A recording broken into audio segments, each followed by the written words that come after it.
الحمد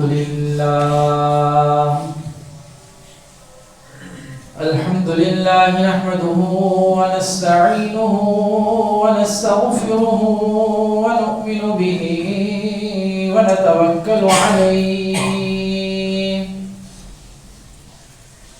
ونعوذ بالله من شرور أنفسنا ومن سيئات أعمالنا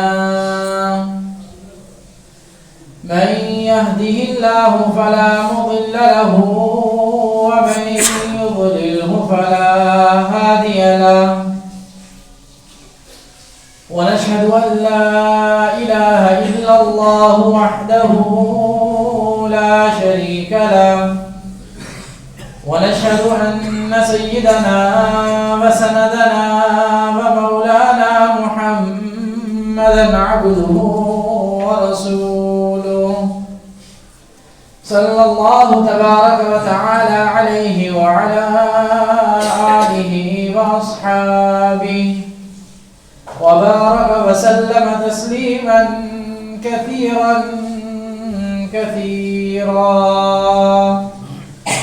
أما بعد فأعوذ بالله من الشيطان الرجيم بسم الله الرحمن الرحيم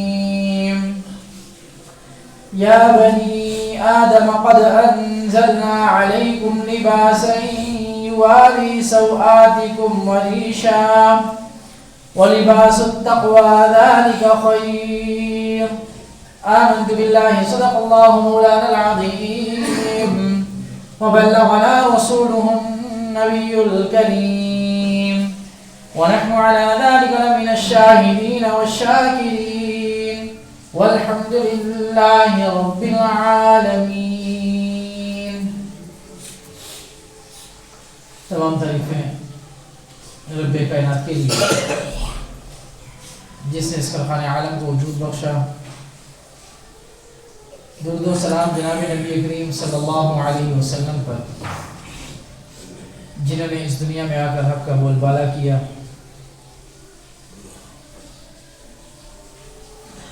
سامعین محترم، لباس کے حوالے سے گفتگو چل رہی تھی.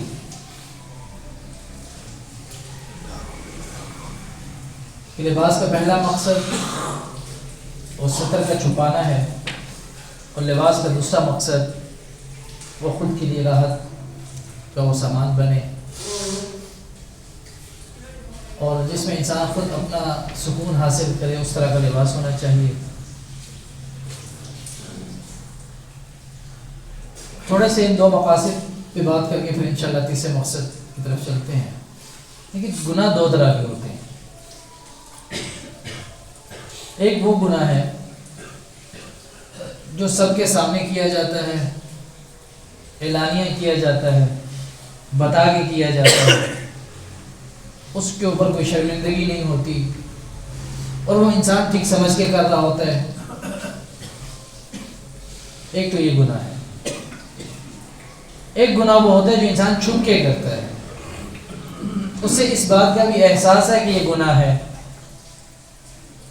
اس کے اوپر اسے ندامت بھی ہو جاتی ہے، بھئی چھوڑ رہا ہوں، گناہ کا کام کر رہا ہوں، مجھے چھوڑ دینا چاہیے، ایسا نہیں کرنا چاہیے. اگر اسے کوئی بتا دے کہ بھئی یہ جو آپ کام کریں گناہ کا کام ہے، اس کے اوپر سے ندامت بھی ہوگی. یہ دو طرح کی ہیں. اب جو پہلی صورت ہے کہ انسان گناہ کا کام کر رہا ہے، اس کو سمجھایا جا رہا ہے، اس کو بتایا جا رہا ہے، اس کو احساس دلایا جا رہا ہے، لیکن اسے کوئی احساس ہو نہیں رہا کیونکہ اسے وہ گناہ سمجھ نہیں رہا. تو اللہ کے ہاں جو قانون ہے وہ یہ ہے کہ ایسے گناہ کے اوپر معافی نہیں ہوتی، کیونکہ اس کو ٹھیک سمجھ کے کر رہا ہے. گناہ کا کام ہے، اس گناہ کو گناہ ہی نہیں سمجھ رہا کہ میں یہ گناہ کا کام کر رہا ہوں، اس کو ٹھیک سمجھ کے کر رہا ہے. نہیں، یہ تو ٹھیک ہے، احساس بھی نہیں ہے اسے کہ گناہ ہے. اس کے اوپر پھر اللہ رب العزت توبہ کی توفیق بھی چھین لیتے ہیں. علماء فرماتے ہیں کہ اگر گناہ کے کام کو ثواب سمجھ کے کیا جائے اور اس کو بتایا بھی جا رہا ہے کہ گناہ کا کام ہے، کوئی احساس نہیں، کوئی ندامت نہیں، کوئی پچھتاوا نہیں. تو اگر اس طرح انسان مستقل یہ کام کرے تو اللہ رب العزت اس سے توبہ کی توفیق چھین لیتے ہیں، پھر توفیق نہیں ملتی اسے. ہاں ایک آدمی اس کو احساس ہے کہ گناہ کا کام ہے، یہ کام مجھے نہیں کرنا چاہیے، لیکن پھر بھی میرے سے ہو جاتا ہے، میں کر جاتا ہوں، اور اس کو گناہ بھی سمجھ رہا ہے، تو اللہ کی رحمت سے امید ہے کہ ایک وقت آئے گا کہ اللہ رب العزت اس کو توبہ کی توفیق دیں گے اور اسے چھوڑ دے گا. لباس کے اندر بھی جب پہلا مقصد لباس کا سطر کا چھپانا ہے، اور سطر کے چھپانے میں آپ کو بتایا تھا کہ اس میں 3 عیوب ہوتے ہیں. بعض اوقات انسان سطر تو چھپاتا ہے لیکن اس کے اندر پھر بھی عیب آ جاتے ہیں، اور وہ سطر کا چھپانا نہیں ہوتا. جیسے اتنے چست کپڑے پہنے ہیں کہ وہ انسان کے جسم کے جتنے نشیب و فراز ہیں وہ سارے ظاہر ہو رہے ہیں. لباس کا مقصد فوت ہو گیا، سطر نہیں چھپا. یہ سطر کا مقصد تو یہ ہے کہ لباس کے جو نشیب و فراز ہیں یہ نہ پتہ چلے، یا اتنا باریک پہن لیا ہے کہ اندر سے سب کچھ نظر آ رہا ہے کہ مقصد فوت ہو گیا. تو یہ گناہ کا کام ہے. سطر کا ظاہر کرنا یا سطر کا ننگا کرنا یہ گناہ کا کام ہے. اب یہ جب بتایا جائے کہ یہ جو لباس آپ نے پہنا ہے یہ گناہ کا کام ہے، جو آپ لباس پہن رہے ہیں یہ غلط کام ہے، یہ لباس نہیں پہننا چاہیے آپ کو، احساس تک نہیں ہے، ندامت نہیں ہے، کیونکہ اس کو گناہ ہی نہیں سمجھ رہے. یہ خاص طور پہ خواتین بہت زیادہ چست لباس، اور ہمارے نوجوان نسل پتہ نہیں ٹانگیں کیسے گھساتے ہیں اس جینس کی پینٹ کے اندر جو بالکل ہی چمٹی ہوئی ہوتی ہے. تو مقصد بہت ہو گیا بھائی، یہ گناہ کا کام ہے. اور اگر اس گناہ کو گناہ نہ سمجھا گیا اور اس کے اوپر ندامت نہ ہوئی تو بہت بڑے خطرے کی بات ہے. اور پھر یہ کہنا کہ یہ تو فیشن ہے، ہم نے زمانے کے ساتھ چلنا ہے، آج کل ڈیزائن ہی چل رہا ہے، یہ خواتین ہو یا مرد ہوں. سورۃ الصافات کے اندر اللہ رب العزت نے ایک ایسے بندے کا ذکر کیا جس کے اوپر اللہ نے اپنا فضل کیا اور وہ جنت میں چلا گیا. اس کے ساتھ اس کا ایک ساتھی تھا، اس نے خواہش ظاہر کی کہ میں اس کو دیکھوں وہ کہاں پہ ہے، کیا معاملہ ہے. اس نے اس کو دیکھا کہ وہ جہنم کے بیچوں بیچ ہے، جہنم میں ہے. اس کو دیکھنے کے بعد وہ اس کو کہتا ہے کہ اوہو، یہ تم دنیا کے اندر مجھے بتاتے رہے تھے نا کہ یہ تو فیشن ہے اور یہ ایسا ہے اور یہ ایسا ہے، اور تم مجھے پھر ڈراتے تھے کہ اگر ایسا پہن لیا تو ایسا ہو جائے گا. ایک میں اس کا مفہوم بیان کر رہا ہوں، یہ اس کا ترجمہ نہیں بیان کر رہا، ایک تشریح ٹائپ سمجھ لیں اس کو. یہ جو تم دنیا میں مجھے کہتے رہے اور دنیا میں تم مجھے تانوں سے اور لوگوں کی باتوں سے ڈراتے رہے، یہ تو شکر ہے تمہاری باتوں میں نہیں آ گیا. میں شکر ہے تمہاری باتوں میں نہیں آ گیا، اگر میں تمہاری باتوں میں آ جاتا تو آج میرا بھی یہ حال ہوتا جو تمہارا حال ہے. دنیا کی باتوں سے ڈرنا نہیں ہے. دیکھیں ایک دنیا کی باتیں کتنے عرصہ سنیں گے، 10 سال 20 سال 30 سال 50 سال. آخر میں جب عمریں آگے نکل جاتی ہیں اور انسان کو یہ احساس ہونے لگتا ہے کہ اب تو وہ جوانی نہیں رہی، تو پھر تو یہ بات اسے ستاتی ہے ضرور کہ میں نے جو وقت گزارا ایسا نہیں گزارنا چاہیے. تو دنیا میں احساس شروع ہو جاتا ہے، اور آخرت تک جا کے تو یقینی احساس ہے. اور آخرت کی میں تو اگر اللہ نہ کرے کوئی ایسا سخت معاملہ بن گیا تو پھر مستقل ہے، پھر تو وہ مستقل ہے. پھر تو یہ نہیں کہ 4 سال 5 سال 10 سال باتیں سننی پڑیں گی. تو دنیا کی باتوں کے لیے وہ پھر ہو اچھا ہوا کہ میں نے تمہاری باتوں میں نہیں آ گیا، نہ میرا کیا بنتا. تو اس لیے اس بات کا خاص طور پر خیال رکھیں کہ آپ نے وہ لباس پہننا ہے جو شریعت نے جس کو وضع کیا ہے. مطلب اس کی کچھ یوں سمجھیں کہ شرائط بتا دیں کہ ان شرائط کے لحاظ سے لباس ایسا ہونا چاہیے، باقی علاقے کے اعتبار سے، موسم کے اعتبار سے جیسا مرضی آپ پہنیں۔ دوسرا لباس یہ جس میں انسان کو خود راحت محسوس ہوتی ہو، وہ سب سے اچھا لباس ہے اس کے لیے۔ اب مسئلہ یہ ہے کہ اب لباس ہم وہ پہنتے ہیں کہ جس میں ہمیں یہ پتہ چل رہا ہے کہ فیشن یہ چل رہا ہے لہٰذا یہ لباس پہننا ہے۔ اب خود جتنا مرضی تنگ ہو رہا ہے انسان، جتنا مرضی پریشان ہو رہا ہے، اسے اٹھا نہیں جا رہا، اسے بیٹھا نہیں جا رہا، اسے ٹانگیں سیدھی نہیں کی جا رہی اس لباس کے اندر۔ ہم نے دیکھا بہت سارے لوگ بار بار ادھر سے بھی کھینچ رہے ہیں، ادھر سے بھی کھینچ رہے ہیں، شرٹ کو ادھر سے بھی کھینچ رہے ہیں، وہ بیچارے آرام سے بیٹھ نہیں پا رہے ہوتے، وہ اتنی چھوٹی پہنی ہوتی ہے کہ وہ بار بار کھینچ رہے ہوتے ہیں اسے۔ تو میرا بھائی ذرا 1-2 سائز بڑا لے لو، اتنی کیا پریشانی ہے تمہیں؟ لیکن وہ فیشن چل رہا ہے، خود اپنی زندگی عذاب میں پڑی ہوئی ہے اسی کو بار بار کھینچ رہا ہے، لیکن اس نے پہنی وہی چھوٹی سی ہے کیونکہ فیشن چل رہا ہے۔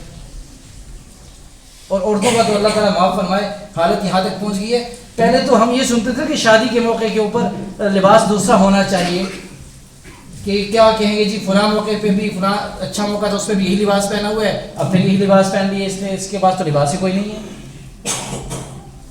اب تو حالت عورتوں کی ہوگی کہ فوتگی کے موقع پہ بھی وہ کہتے ہیں ہمیں تو دوسرے کپڑے چاہیے، وہ میں نے پچھلی فوتگی پہ بھی یہی کپڑے پہنے تھے، لوگ کہیں گے اس کے پاس تو جوڑا ہی کوئی نہیں۔ خدا کا واسطہ ہے بھائی، کن چکروں میں ڈال دیا مردوں کو کہ پچھلی فوتگی کے اوپر یہ کپڑے پہن کے گئی تھی لہٰذا اس فوتگی کے اوپر یہ کپڑے نہیں پہننے، وہ لوگ کیا کہیں گے اس کے پاس کپڑے کوئی نہیں ہے، یہی ایک جوڑا رکھا ہوا ہے اس نے، اور اس میں بھی پھر ایسا ہوگا فوتگی کے لیے تو وہ پہنا جائے گا، ایسا نہیں ہوگا تو وہ نہیں پہنا جائے گا۔ ان چکروں سے نکلنے کی کوشش کریں، وہ کپڑا پہنیں جس میں آپ کو خود راحت محسوس ہو رہی ہے، آپ خود سکون میں ہیں۔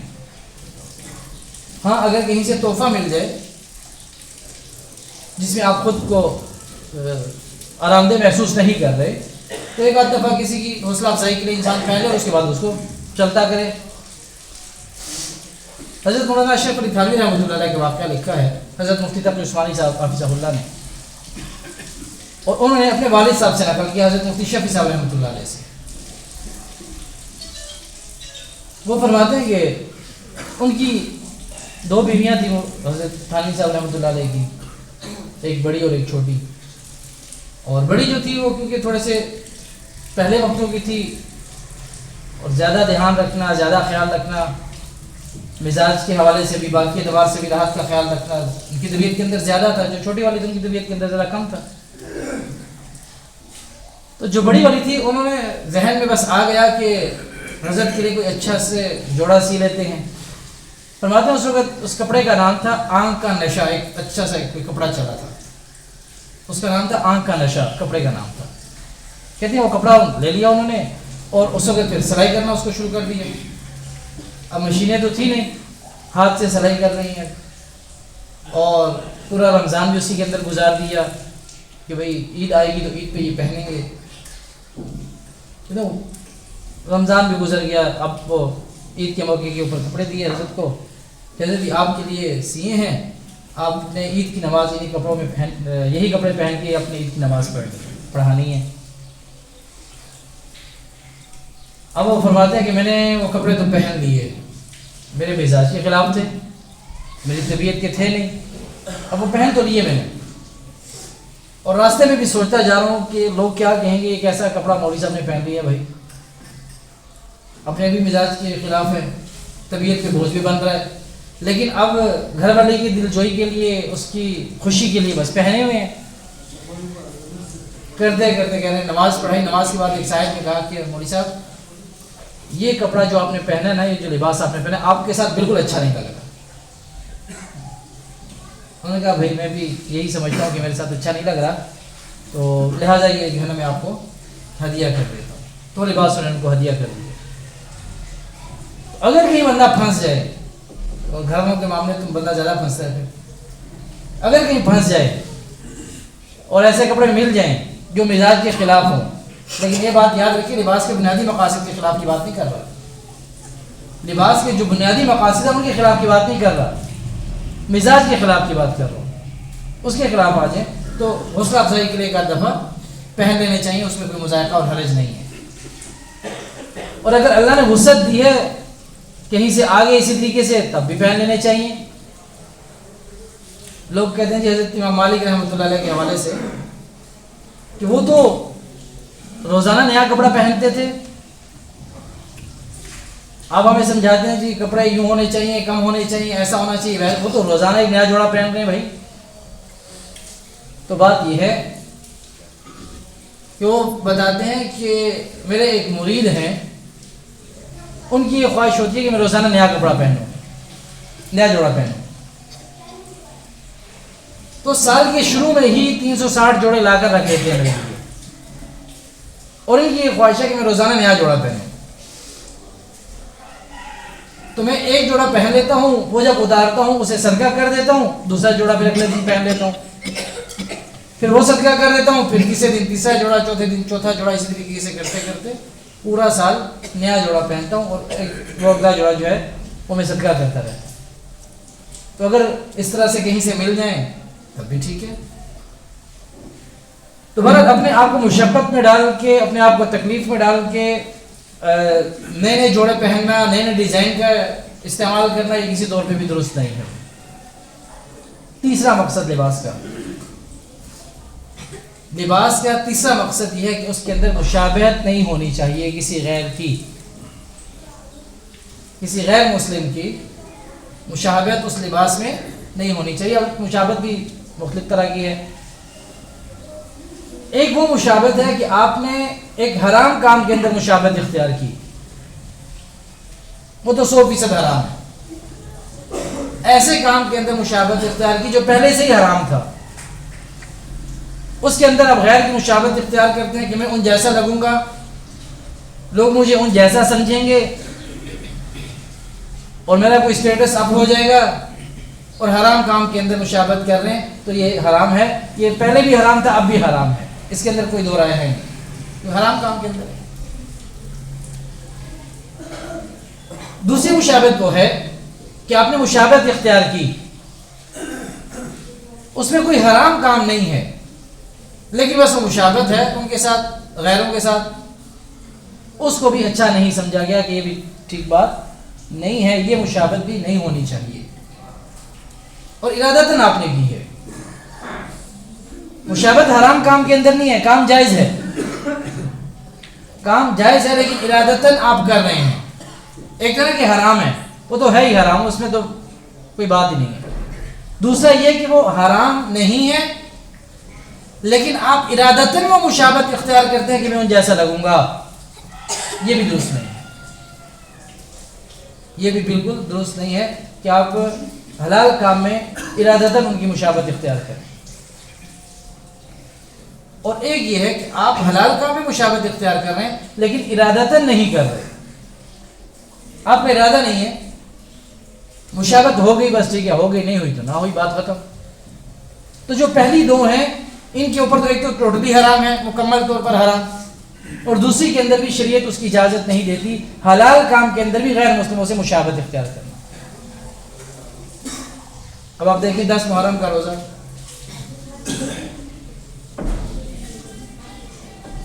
9-10 پہلے تو یہ تھا کہ 10 محرم کا روزہ حلال ہے, حلال ہے, ثواب کا کام ہے. روزے کے اندر تو کسی کو کوئی اختلاف نہیں کہ وہ حلال ہے یا حرام ہے, ہر بچے کو پتہ ہے حلال ہے, روزہ رکھنا چاہیے, ثواب کا کام ہے, گناہ کا بھی نہیں ہے. ہماری شریعت کے اندر بھی روزہ ہے.